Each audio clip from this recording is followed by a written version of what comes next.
So the first issue that a brand has to worry about if it uses social media is who uses it and what they use it for, and what you allow them to say and what they can't say. Because as a brand, you could end up in a scenario where one of your employees uses your Twitter account and start saying things that upset other people, and that could really affect the value of your brand. I mean, there's been a very good example of a case in America where one of the pizza brands, one of the pizza chain stores, their share value actually dropped because of what was posted on YouTube. And I won't go into details, but you can Google that example just to find what happened there. But that really affected their equity, because some of the employees did some stunts and thought it's funny and put it on YouTube, and the public didn't really think it was funny. In fact, they were grossed out by what happened. And that is the risk. If you give this tool, it's like giving your employees a gun. And if they don't handle it carefully, they can cause serious harm.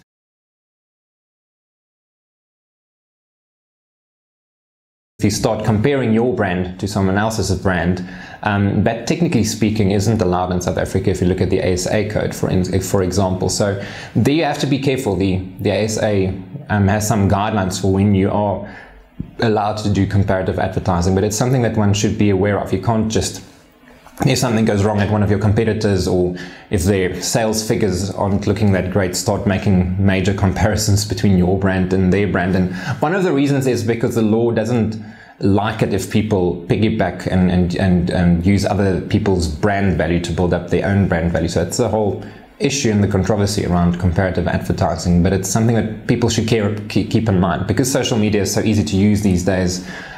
You might just be tempted to say something quite quickly, and then that could end up being an issue that someone else could complain about.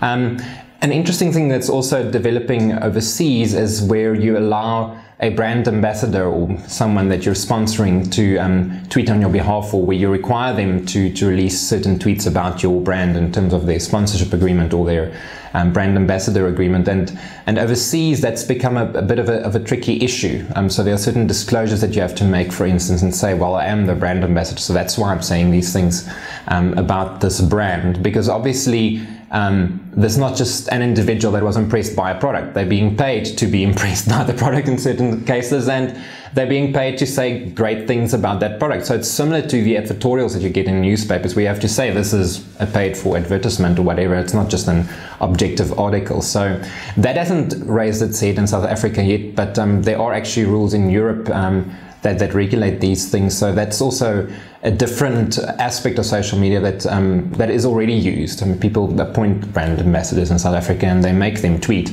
But one should also be careful how you regulate that and what they're also allowed to say.